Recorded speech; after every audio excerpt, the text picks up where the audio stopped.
అపోస్తల కార్యాలు 2వ అధ్యాయము 25వ వచనం. అపోస్తల కార్యములు 2వ అధ్యాయము 25వ వచనం. ఆయనను గూర్చి దావీదు ఇట్లనెను, నేనెల్లప్పుడూ నా ఎదుట ప్రభువును చూచుచుంటిని. ఆయన నా కుడి పార్శ్వమున ఉన్నాడు గనుక నేను కదల్చబడను. కావున నా హృదయము ఉల్లసించెను, నా నాలుక ఆనందించెను. మరి కీర్తనకారుడు ఎల్లప్పుడూ దేవుణ్ణి తన సన్నిధిలో పెట్టుకున్నాడు. ఎల్లప్పుడూ దేవుణ్ణి తన కుడి పార్శ్వమును పెట్టుకున్నాడు. కనుక మరి దావీదు జీవితంలో ఏ విధంగా ఉందంటే, ఏ విషయంలో కూడా కదల్చబడని జీవితం, సంతోషించే జీవితం. నిజంగా మనందరికి అటువంటి జీవితం కావాలని కోరుకుంటున్నాం. సమస్యలు వచ్చినప్పుడు మనం ఎంతో కలవరపడతా ఉంటాం, కదల్చబడిపోతా ఉంటాం. కానీ దేవుడు ఆ విధంగా ఉండాలని చెప్పి కోరుకోవటం లేదు. కదల్చబడిన జీవితం, ఎల్లప్పుడూ సంతోషంగా ఉండాలని చెప్పి దేవుడు కోరుకుంటున్నాడు. అటువంటి జీవితం మనకు కావాలంటే దావీదు చెప్పే మాట ఏంటంటే, మరి ఎల్లప్పుడూ ప్రభువును మన ఎదుట ఉంచుకోవటం. నిజంగా మన ప్రభువు మన ఎదుట ఉంచుకోవాలి, ఎల్లప్పుడూ ప్రభువు కుడిపార్శ్వమున మనం ఉండాలి అని చెప్పి మనం కోరుకుంటే గనక, మొట్టమొదట మనకు తెలుసు మన ప్రభువు పరిశుద్ధుడు. నేను పరిశుద్ధిని గనక మీరును పరిశుద్ధులై ఉండమని చెప్తాం. కనుక మనము దేవుని సన్నిధిలో ఎల్లప్పుడూ ఉండాలంటే మనం పరిశుద్ధంగా మనం జీవించాలి. మరి మనకు తెలిసి ఏదైనా వనంలో దేవుడు ఆదాముకి మంచి చెడులు ఆ యొక్క వృక్షఫలం తినొద్దని చెప్పాడు. ఎందుకని తినొద్దని చెప్పాడు అంటే, అది ఆదాముకు ఒక పరీక్ష. ఆదాము పరిశుద్ధుడా కాదా? ఆ టెస్ట్ లేకపోతే గనక ఆదాము పరిశుద్ధుడు అయ్యే అవకాశం లేదు, పాపి అయ్యే అవకాశం లేదు. కనుక ఆదాముకి ఎదుటి చాయిస్ ఉంది. నువ్వు మంచి చెడులు వృక్షాన్ని తింటే గనక నువ్వు పాపిగా మారతావు, లేకపోతే దేవుడు చెప్పిన మాట వింటే గనక నువ్వు పరిశుద్ధుడిగా జీవించవచ్చు. పరిశుద్ధుడిగా ఉంటే దేవుని సన్నిధి మన జీవితంలో ఉంటది. కదల్చబడిన జీవితం మనకుంటుంది. ఒక చెట్టు ఎప్పటికీ పరిశుద్ధమైంది కాదు, అది పాపి కూడా అయ్యే అవకాశం లేదు. ఎందుకంటే దానికి చాయిస్ లేదు. అది పాపం చేయడానికి అవకాశం లేదు, ఆ చాయిస్ లేదు దానికి. కానీ మనకు దేవుడు ఏంటంటే, మనం పరిశుద్ధంగా ఉండటానికి ఉండకపోవడానికి కూడా చాయిస్ దేవుడు ఇచ్చాడు. ఎప్పుడైతే మనం పరిశుద్ధంగా జీవిస్తామో మన దేవుని సన్నిధిలో మనం ఉండొచ్చు. దేవుని సన్నిధిలో ఉంటే గనక ఒక కదల్చబడిన జీవితము దేవుడు మనకి ఇస్తాడు. అయితే దేవుడు ఆదాముకి అక్కడ ఏదైనా వనంలో మంచి చెడులు వృక్షఫలం తినొద్దని టెస్ట్ పెట్టాడు. అయితే మనం కూడా మన సంఘంలో ఉన్నప్పుడు,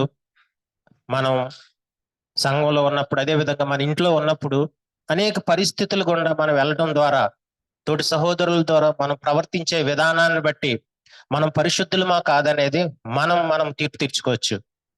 మరి జాక్ బ్రదర్ ఒకసారి చెప్పారు ఏంటంటే, మనల్లో మనం తీర్పు తీర్చుకునేటప్పుడు కఠినంగా తీర్పు తీర్చుకోవాలి. మనల్లో మనం తీర్పు తీర్చుకునేటప్పుడు కనికరం లేకుండా తీర్పు తీర్చుకోవాలి. అది ఇతరులను తీర్పు తీర్చాల్సి వస్తే, ఒకవేళ మన పరిధిలో ఉంటే గనక కొన్ని సందర్భాలు ఇతరులు కూడా మనం తీర్పు తీర్చాల్సి వస్తుంది. అటువంటి సందర్భంలో కనికరంతో మనం తీర్పు తీర్చాలని బ్రదర్ చెప్పారు. కనుక మనం కూడా మన జీవితంలో, వ్యక్తిగత జీవితంలో దేవుని సన్నిధిలో మనం నిలబడాలంటే మనం పరిశుద్ధంగా జీవించాలి. పరిశుద్ధంగా జీవించాలంటే మనల్ని మనం కఠినంగా తీర్పు తీర్చుకుంటే తప్ప దేవుని సన్నిధిలో మనము పరిశుద్ధంగా జీవించలేం. చాలా సందర్భాల్లో సంఘానికి వచ్చిన తర్వాత మనం అభ్యంతర పడతా ఉంటాం. ఎందుకు అభ్యంతర పడతా ఉంటామంటే, సంఘంలో ప్రధానమైన కారణం ఏంటంటే, ఇతరుల నుంచి మనం ఆశిస్తూ ఉంటాం. మన పట్ల కృతజ్ఞత కలిగి ఉండాలి. నేను సంఘానికి ఎంతో మేలు చేశాను. దేవుడికి మనం సంఘంలో మనం ఏ పని చేసినప్పటికీ కూడా మనకు ప్రతిఫలం ఇచ్చేది దేవుడే. ఒక శిష్యుడు అని చెప్పి గ్లాసుడు మంచినీళ్ళు ఇస్తే గనక నేను అతనికి ప్రతిఫలం ఇస్తామని దేవుడు చెప్పాడు. కనుక సంఘంలో మనం ఎప్పుడు కూడా ఇతరుల నుంచి మనం ఏ ఆశించకూడదు. ఆశిస్తే గనక నిరాశ చెందుతాం, ఆశిస్తే గనక మనం అభ్యంతర పడతాం. కనుక ఎల్లప్పుడూ మన ప్రభు సన్నిధిలో ఉండాలంటే కొన్ని సందర్భాల్లో తోటి సహోదరులు బట్టి మనకు తెలుస్తూ ఉంటది నిజంగా మనం పరిశుద్ధులమా కాదా అనేది తెలుస్తూ ఉంటది. చూడండి, మత్తయి సువార్తలో ఒక మాట రాయబడింది. మత్తయి సువార్త 16వ అధ్యాయము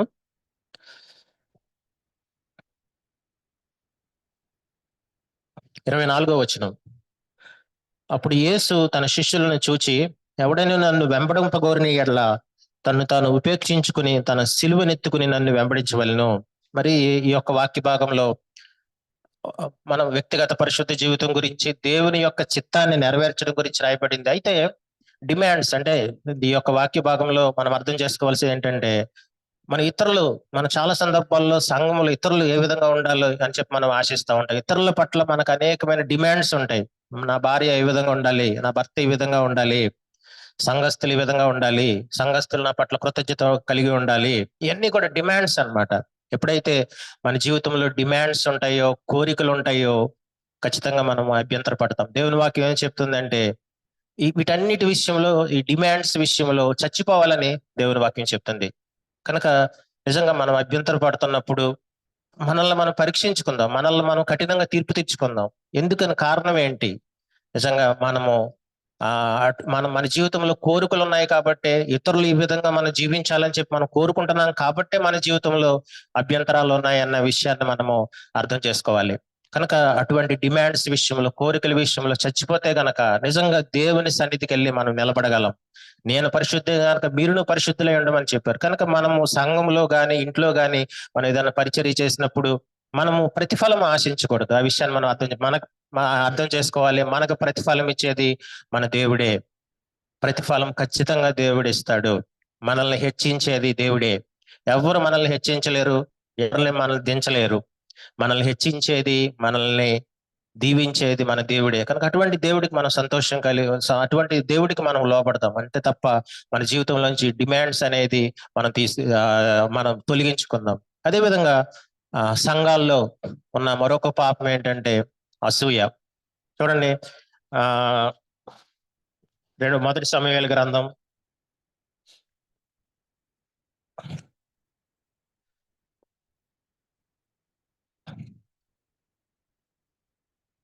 18వ అధ్యాయము 7, 8, 9 వచనాలు. మొదటి సమూయేలు గ్రంథం 18వ అధ్యాయం 7, 8, 9 వచనం. ఆ స్త్రీలు గాన ప్రతిగానములు చేయుచు వాయించుచు సౌలు 1000 కొలదియు దావీదు 10,000 కొలది శత్రువులను హతము చేశారనిరి. ఆ మాటలు సౌలునికి ఇంపుగా ఉండనందున అతడు బహు కోపం తెచ్చుకొని, వారి దావీదునకు 10,000 కొలదనియు నాకు 1000 కొలదనియు స్తుతులు పాడిరే, రాజ్యం తప్ప మరి ఏమి అతడు తీసుకొనగలడు అనుకొనెను. కాబట్టి నాట నుండి సౌలు దావీదు మీద విషపు చూపు నిలిపెను. మరి ఇక్కడ స్త్రీలు దావీదిని అదేవిధంగా సౌలుని స్తుతిస్తున్నారు. ఏంటంటే సౌలు 1000 కొలదిని చంపాడు, దావీదు 10,000 మంది కొలది చంపాడు. దాన్ని బట్టి సౌలు ఎంతగానో అభ్యంతరపడ్డాడు. నిజంగా సౌలు జీవితం చూస్తే గనక, సౌలు నేను దేనికి పనికిరాను, నేను రాజుగా ఉండటానికి పనికిరాను అన్న వ్యక్తిని తీసుకొచ్చి మరి రాజుని చేశాడు. ఇక్కడ ఆలోచిస్తే గనక సౌలుని స్త్రీలు స్తుతిస్తున్నారంటే 1000 కొలది చంపాడని. నిజానికి సౌలు అటువంటి పొగడ్తకు కూడా అర్హుడు కాడు. మన జీవితంలో, సంఘంలో మనం ఏ పొగడ్తకి మనం అర్హులం కాదు. ఆ విషయాన్ని మనం అర్థం చేసుకోవాలి. సౌలు 1000 కొలది చంపాడన్న పొగడ్త యాక్చువల్ సౌలుకి చాలా ఎక్కువ. అది నిజంగా సౌలు చేసిందంటూ ఏది లేదు. దావీదు పొగడబడినాయి, అది దావీదు దేవునికి సంబంధించిన విషయం. కానీ సౌలు చూస్తే గనక సౌలు ఎంతగానో అసూయ పడినట్టు మనం చూస్తాం. నిజంగా అప్పుడు దాకా సౌలుకి అసూయ ఉన్నట్టు కూడా తెలియదేమో. దావీదుని బట్టి సౌలుకి తన జీవితంలో అసూయ ఉందని చెప్పి తెలుసుకున్నాడు. కొన్ని సందర్భాల్లో మన సహోదరులు బట్టి మన జీవితంలో కొన్ని సందర్భాలు మనకు అసూయ అన్న విషయం మనకు తెలుస్తుంది. లేకపోతే మన జాగ్రత్త మెసేజ్లు విని ఇంటికాడికి వచ్చింటే మన జీవితంలో పాపం ఉన్నట్టు మనకు తెలియదు. మనం అంత పరిశుద్ధులు ఎవరు లేరని మనం అనుకుంటాం. ఎప్పుడైతే మన సంఘంలో తోటి సహోదరులతో మనం కలిసి పనిచేసినప్పుడు, సహోదరులతో మనము దేవుని పని చేసినప్పుడు కొన్ని సందర్భాల్లో కొంతమందిని దేవుడు హెచ్చించవచ్చు. అది దేవుని చిత్తం, దేవుని ఇష్టం అది. కనుక మనం ఎప్పుడు కూడా తోటి సహోదరుడు హెచ్చించబడుతున్నప్పుడు మనం ఎప్పుడు కూడా అసూయ పడకూడదు. ఒకవేళ అటువంటి అసూయ తలంపులు మనకు వస్తే గనక వెంటనే దేవుని సన్నిధికి వెళ్ళి, ప్రభా సహోదరుడి మీద నాకు అసూయ వస్తుందని క్షమించమని చెప్పి అడగాలి. అదేవిధంగా సహోదరుని బట్టి దేవుని స్తుతించాలి మనం. ఎందుకంటే ఆ సహోదరుడు లేకపోతే మన జీవితంలో అసూయ ఉందన్న విషయం మనకు తెలియదు. ఇక్కడ సౌలు జీవితం చూస్తే కనుక సౌలు ఖచ్చితంగా దావీదుని బట్టి దేవుని స్తుతించాలి. ఎందుకంటే దావీదుని బట్టి సౌలుకి మరి తనకు అసూయ ఉందని తెలిసింది. కానీ సౌలు చేసిన పని ఏంటంటే, మరి నాటి నుండి దావీదు మీద విషపు చూపు నిలిపాడు. కనుక ఆ యొక్క అసూయ విషపు చూపుకి దారి చేసింది. చాలా సందర్భాల్లో మన సంఘంలో ఉన్నప్పుడు మన హార్ట్ ఏ విధంగా ఉండాలంటే ఫాదర్స్ హార్ట్, టీచర్స్ హార్ట్ ఉండకూడదు.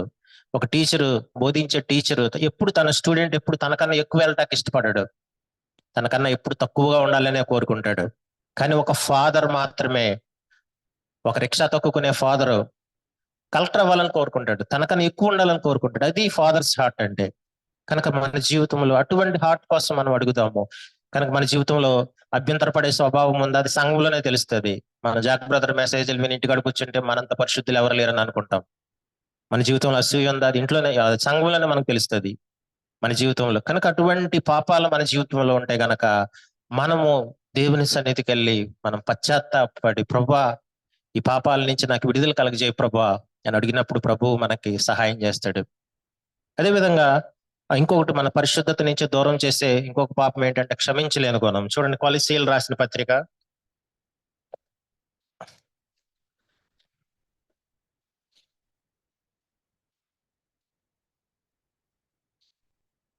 కొలసీలు రాసిన పత్రిక 3వ అధ్యాయము 13వ వచనం. ఎవడైనా తనకు హాని చేసినని ఒకడు అనుకొని ఎడల ఒకరినొకడు సహించుచు ఒకరినొకడు క్షమించుడి, ప్రభువు మిమ్మల్ని క్షమించులాగున మీరును క్షమించుడి. మరి చాలా సందర్భాల్లో సంఘంలో ఉన్న మరొక పాపం ఏంటంటే క్షమించలేని గుణం. తోటి సహోదరుడు మన పట్ల చెడుగా ప్రవర్తించడం మనం అనుకుంటాం, నిజంగా ప్రవర్తించవచ్చు, ప్రవర్తించకపోవచ్చు. సో మన సంఘంలో సహోదరులు డిఫరెంట్ డిఫరెంట్ వాతావరణాల నుంచి వస్తారు, డిఫరెంట్ డిఫరెంట్ సోషల్ స్టేటస్ నుంచి వస్తారు. అనేక పరిస్థితులుగా ఉంటాయి. ఒక వ్యక్తికి తప్పుగా ఉన్నది ఇంకొక వ్యక్తి తప్పు కాకపోవచ్చు. కనుక అటువంటి పరిస్థితుల్లో మనం ఏం చేయాల్సింది ఏంటంటే, ఒకవేళ సహోదరుడు తప్పు చేశాడు అనుకుంటే, చేశాడా లేదా అనేది కన్ఫర్మ్ గా మనకు తెలియదు, మనం క్షమించాలి. మనం క్షమించకుండా ప్రభు సన్నిధికి మనం వెళ్ళలేము. మనం ఒక వ్యక్తి మీద కోపం పెట్టుకుని, మనసులో కోపం పెట్టుకుని దేవుని సన్నిధికి మనం ఎప్పుడు వెళ్ళలేము. కోపం పెట్టుకుని ఎప్పుడు దేవుని యొక్క కుడిపార్శ్వాన్ని మనం ఉండలేము, మన మన మన మన పక్కన దేవుడు ఉండడు. కనుక మనం ఎప్పుడు కూడా క్షమిస్తున్నామా లేదా అనేది మనల్ని మనం పరీక్షించుకుందాము. ఖచ్చితంగా దేవుని వాక్యం ఏం చెప్తుందంటే, మరి ఈ క్షమించలేని గుణము అనేకమైన పాపాలకు దారి తీస్తూ ఉంటది. అనేకమైన పాపాలు, అసంతృప్తి. ఎప్పుడైతే మనం ఒక వ్యక్తిని మనం క్షమించలేమో అసంతృప్తి వచ్చేస్తా ఉంటది, సనుగుడు వస్తూ ఉంటది. నిజంగా మన జీవితంలో సనుగుడు అనే పాపం ఉందా ఒక్కసారి మనం పరీక్షించుకుందాం. మనం ఇతరుల పట్ల సనుక్కుంటున్నామా?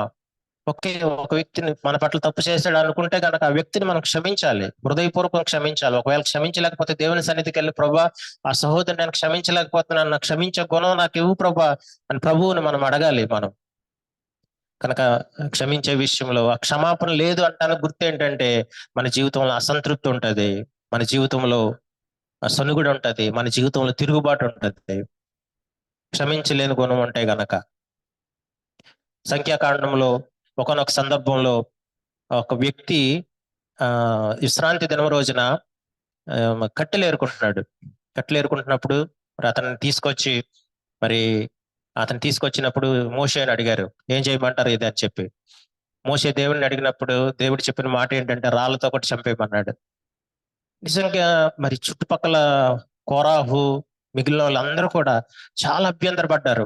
ఏంటి చిన్న దానికి, చిన్న విషయమే కదా, ఏదో విశ్రాంతి దినం రోజున రా ఏదో కట్టెలు ఏరుకుంటున్నాడు, దానికి రాళ్లతో కొట్టి చంపేయాలా అని చెప్పి వాళ్ళు అభ్యంతరపడి అసంతృప్తికి లోనయ్యారు. అది తిరుగుబాటుకి వెళ్ళినట్టు ఉంది. కానీ వాళ్ళు మోసే తప్పు చేశారు అనుకున్నారు. నిజంగా మోసే తప్పు చేయలేదు అక్కడ అనుకున్నారు. ఒకవేళ అనుకుంటే గనక దేవుని వాక్యం ఏం చెప్తుందంటే, మోసే దగ్గరికి వెళ్ళి వీళ్ళు అడిగితే బాగుండేది, ఎందుకని ఈ విధంగా నువ్వు చేశారు అని అడిగితే మోసే సమాధానం చెప్పేవాడు.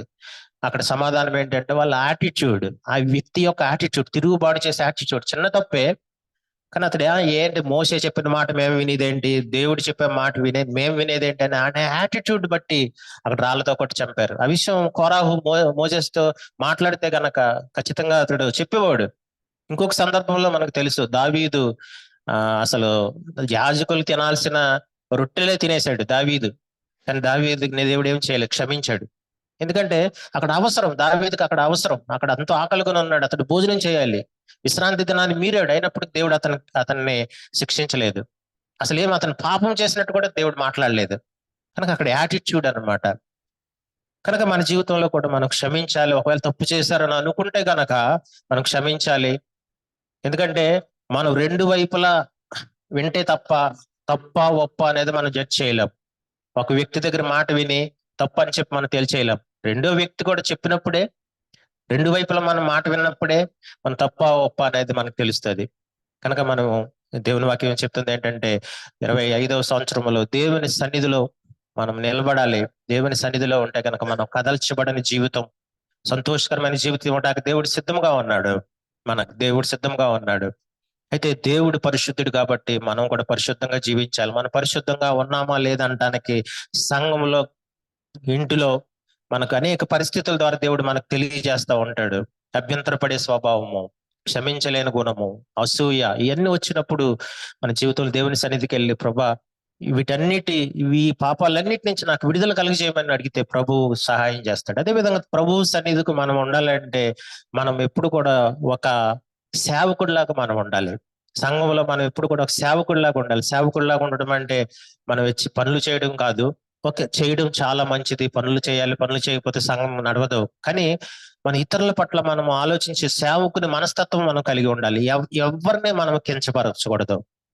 వాళ్ళ యొక్క భాషను బట్టి, వాళ్ళ యొక్క సోషల్ స్టేటస్ ని బట్టి, వాళ్ళ యొక్క మరేదైనప్పటికీ కూడా మనం ఎప్పుడు కూడా మన సహోదరుల పట్ల మనం హై అభిప్రాయాలు కలిగి ఉండాలి. కానీ మనసులో కూడా కించపరిచే అభిప్రాయాలు, మన జీవితంలో అతన్ని తక్కువ చేసే అభిప్రాయాలు మన జీవితంలో ఎప్పుడు కూడా మనం ఉండకూడదు. అది ఒక సేవకుడిలాగా ఉండటం అంటే. ఒకసారి ఒక వ్యక్తి ఒక తాగుబోతుని చూశాడంట.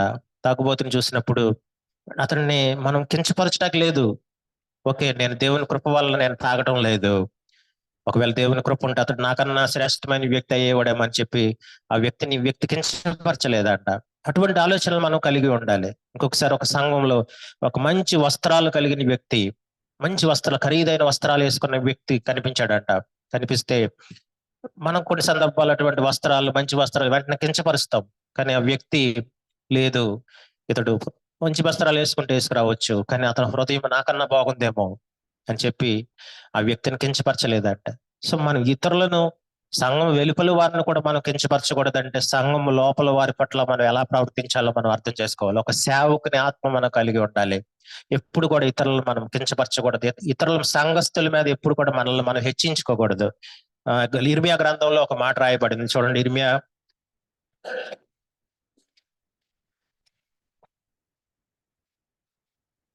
ఇర్మియా గ్రంథం 45వ అధ్యాయము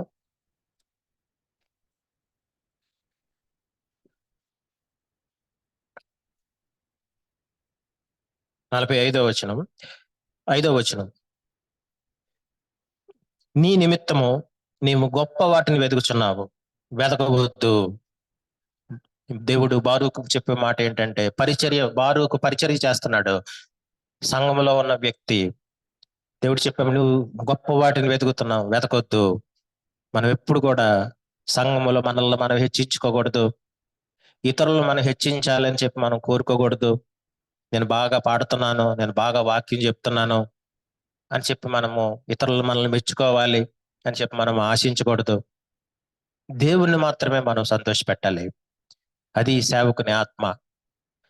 కనుక మనం ఎప్పుడు కూడా తోటి సహోదరుడికి సేవకులము అనే అర్థాన్ని మనం అర్థం చేసుకోవాలి. మనం సంఘంలో కూర్చున్న ఎవరికన్నా గొప్ప వాళ్ళం కాదు. మనం ఏమై ఉన్నామో కేవలం ఆయన యొక్క కృపను మాత్రమే ఉన్నాయన్న విషయాన్ని మనం అర్థం చేసుకోవాలి. కొన్ని సందర్భాల్లో సంఘంలో అటువంటి జీవితం జీవిస్తే సంఘంలో చాలా కొంతమందికి ఇష్టం ఉండకపోవచ్చు. ఇష్టపడకపోయినా ఇష్టమన్నా పర్వాలేదు, దేవుణ్ణి మనం సంతోష పెట్టాలి. జాగ్రత్త ఒక సందర్భంలో ఒక మాట చెప్పాడు. ఆయన ఆ మాట కాదు, ఏబి సింప్సన్ గారు అనే దైవజనుడు చెప్పిన మాట. కొన్ని సందర్భాల్లో సంఘంలో ఉన్నప్పుడు మనల్ని ఇష్టపడే వారి లెక్క కాదు, మనమంటే పడని వారి లెక్క కూడా ఉండాలి. మనకి ఇష్టపడరు చాలా మంది. దేవుణ్ణి సంతోష పెడితే చాలా మంది ఇష్టపడరు మనమంటే. మన పట్ల ఇష్టపడని సంఖ్య కూడా ఉంటది అని జాగ్రత్త ఒకనొక సందర్భంలో చెప్పాడు. కనుక ఎందుకంటే కొన్ని సందర్భాల్లో మనం దేవుణ్ణి సంతోష పెట్టినప్పుడు కొంతమంది అపార్థం చేసుకుంటారు, కొంతమందికి అర్థం కాదు, ఇవన్నీ జరుగుతూ ఉంటాయి. సో దానివల్ల మనల్ని ఇష్టపడిన వ్యక్తులు కూడా ఉంటారు. కనుక మన ఇష్టపడిన వ్యక్తులు ఉంటే గనక నిజంగా మనం దేవునికి ఇష్టలు కాదని చెప్పి మనం అనుకోవటానికి లేదు. కనుక దేవుణ్ణి మనం అల్టిమేట్ గా దేవుణ్ణి మనం సంతోషపెట్టాలి. మొట్టమొదట మనం పరిశుద్ధంగా జీవించాలి. రెండవది సేవకుని ఆత్మ మనం కలిగి ఉండాలి. కలిగి ఉన్న తర్వాత దేవుడు మన బాధ్యత ఏంటి, అసలేంటి మన బాధ్యత ఏంటి అని ఆలోచించినప్పుడు 24 సంవత్సరంలో ఇది ఒక ఆచరణగా మనం పెడతాం. ఈ బాధ్యతను మనం ఆచరణగా పెడతాం. చూడండి, విలాప వాక్యాలు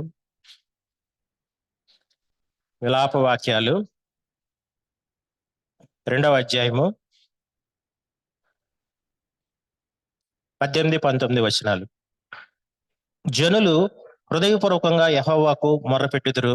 సియోను కుమారి ప్రాకారమా, నదీ ప్రవాహం వల్లే దివారాత్రము కన్నీరు పారనిమ్ము. విరామం కలగనీయకుము. నీ కంటి పాపకు విశ్రమింపనీయకుము. నీవు లేచి రేయి మొదటి జామున మొర్రపెట్టుము. నీళ్లు కుమ్మరించినట్లు ప్రభువు సన్నిధిని నీ హృదయమును కుమ్మరించుము. నీ పసిపిల్లల ప్రాణము కొరకు నీ చేతులు ఆయన తట్టు ఎత్తుము. దేవుని వాక్యం ఏం చెప్తుందంటే, పసిపిల్లల ప్రాణం కోసము, పిల్లల ప్రాణం కోసము, సంఘంలో మనందరు పిల్లలు, వీళ్ళందరూ మన పిల్లలు, అదే విధంగా సంఘంలో ఉన్న వాళ్ళందరూ కూడా మన పిల్లలు. వీళ్ళ కోసం మనం చేయాల్సిన పని ఏంటంటే, మొట్టమొదట సియోను కుమారి ప్రాకారమా. ప్రాకారము మనకు తెలుసు, మన ప్రహారీ గోడ, ప్రొటెక్షన్. అది ప్రొటెక్షన్. మన ఇంటిలో పాపం ప్రవేశించకూడదు. మన ఇంటిలో పాపం ప్రవేశించకుండా తల్లిదండ్రులు కలిసి ఉండాలి. ఒకవేళ కలిసి ఉండకపోయినా ఒక్కలన్నా దేవుడి కోసం నిలబడాలి. ఇంట్లో సమాధానం ఉండాలి. సమాధానం ఉంటేనే దేవుడు ఆ ఇంట్లో ఉంటాడు. ఓకే, భార్య రక్షించబడలేదా, ఓకే, భర్త రక్షించబడ్డప్పటికీ కూడా భర్త భార్యతో గొడవ పడకూడదు. ఒకవేళ భర్త రక్షించబడలేదు, భార్య ఒక్కతే రక్షించబడింది, గొడవ పడకూడదు. సమాధానం ఉంటే గనక ఆ సమాధానములో దేవుడు ఉంటాడు. పాపం మన ఇంట్లోకి ప్రవేశించినప్పుడు దేవుడు ఆ ఇంట్లో ఉండడు. కనుక మన ఇంట్లో నిజంగా మనం అటువంటి పరిస్థితులు కల్పిస్తున్నామా లేదా అనేది మనము ఒక్కసారి మనల్ని మనం తీర్పు తీర్చుకుందాం. అదేవిధంగా ఫ్యామిలీ ప్రేయర్, ఇంట్లో ఖచ్చితంగా ఫ్యామిలీ ప్రేయర్ చేసుకోవాలి. 10 నిమిషాలు చేసుకున్న చాలు. పిల్లలు మరి గంటలు ఎక్కువసేపు చేసుకుని పిల్లలకి విసుగు పుట్టించొద్దు. కొద్దిసేపు చేసుకోండి, 10 మినిట్స్ చాలు, అంతకన్నా అవసరం లేదు. ఖచ్చితంగా ఫ్యామిలీ ప్రేయర్ చేసుకోవాలి. దేవుని సన్నిధి మన కుటుంబంలో ఉండాలి. అదేవిధంగా మనము దేవుని సన్నిధికి ప్రార్థన చేయాలి. బిడ్డల కోసం ప్రార్థన చేయాలని దేవుని వాక్యం చెప్తుంది. ఎలా చేయాలంటే, నీళ్లు కుమ్మరించినట్లు ప్రభువు సన్నిధిని హృదయం కుమ్మరించుము. నీ పసిపిల్లల ప్రాణం కొరకు నీ చేతుల్లో ఆయన తట్టు ఎత్తుము. నీవు లేచి రేయి కంటి పాపకు విశ్రమీయకుము. విరామం కలగనీయకుము. విరాగం లేకుండా ప్రార్థన చేయమని దేవుడు చెప్తున్నాడు. కనుక మనం ఈ 25 సంవత్సరంలో అనవసరమైన విషయాలు, రాజకీయాలు, టీవీ అన్ని పక్కన పెడదాం. బిడ్డల కోసము ప్రార్థన చేద్దాం. అదే విధంగా అన్నిటికన్నా ముఖ్యంగా నువ్వు ప్రార్థన చేయడం మాత్రమే కాదు, ఒక గోడలాగా, ఒక ప్రాహారం లాగా ఉండాలి. పాపం మన ఇంట్లోకి ప్రవేశించకూడదు. ప్రవేశిస్తే ఎన్ని ప్రార్థనలు చేసిన ఎటువంటి ప్రయోజనం లేదు. రెండవదిగా సంఘం కూడా ప్రాకారము. సో సంఘములో లోకం ప్రవేశిస్తే, సంఘములో పాపం ప్రవేశిస్తే దేవుడు ఉండడు. దేవుడు ఉన్న తర్వాత మన కుటుంబాల కోసం, సంఘంలో ఉన్న కుటుంబాల కోసం ప్రార్థన చేద్దాం. సైతాను ఎంతో కుటుంబాలను విడగొట్టాలని చెప్పి, కుటుంబాలను పాడు చేయాలని చెప్పి ప్రయత్నిస్తున్నాడు. సంఘంలో ఉన్న యవ్వనస్తులు పాడు చేయాలని సైతాన్ని పాడు చేస్తున్నాడు, ప్రయత్నిస్తున్నాడు. కనుక అటువంటి కుటుంబాల కోసము మనం ప్రార్థన చేయమని దేవుని వాక్యం చెప్తుంది. మొట్టమొదట పాపం ప్రవేశించకూడదు. పాపంతో రాజీ పడి మనం ఎన్ని ప్రార్థనలు చేసిన ఎటువంటి ప్రయోజనం లేదు. కనుక ప్రాకారంలా ఉండమని దేవుడి వాక్యం చెప్తుంది మొట్టమొదటగా. రెండవదిగా మనం ప్రార్థన చేయమని దేవుని వాక్యం చెప్తుంది. కనుక ఆ విధంగా 25వ సంవత్సరం మనందరము సంఘం కోసము, సంఘంలో ఉన్న కుటుంబాల కోసము, మన బిడ్డల కోసము, అందరి కోసం ప్రార్థన చేద్దాం. పిల్లలు, సండే స్కూల్ పిల్లల కోసం తల్లిదండ్రులు ప్రార్థన చేయాలి. యవనస్తుల కోసం తల్లిదండ్రులు ప్రార్థన చేయాలి. సంఘం బాధ్యత సంఘం చూసుకుంటుందని చెప్పి అనుకోవద్దు. పిల్లల యొక్క బాధ్యత, యవనస్తుల యొక్క బాధ్యత ప్రధానముగా తల్లిదండ్రులదే. సండే స్కూల్ టీచర్దే కాదు, యూత్ మీటింగ్ నడిపించే వ్యక్తులది కాదు, ఎల్డర్స్ కూడా కాదు, తల్లిదండ్రులదే. కనుక తల్లిదండ్రుల బాధ్యతను నెరవేర్చాలి. 25వ సంవత్సరంలో ఆ విధంగా నెరవేర్స్తామని చెప్పి మనం ఒక తీర్మానం చేసుకుందాం. గతం అయిపోయి ఓకే, ఇప్పుడు దాకా దేవుడు జరిగింది ఏదో జరిగిపోయింది, కానీ 25వ సంవత్సరం ఒక దీవెనకరమైన సంవత్సరంగా మనకు ఉండాలి. ఆ విధంగా మనము ఉండేటట్టు మనందరం తీర్మానం చేసుకుందాం. దేవుడు ఈ వాక్యం దీవించిన గాక. చెప్పబడిన వాక్యం స్పందిస్తే ఎవరన్నా ప్రార్థించి.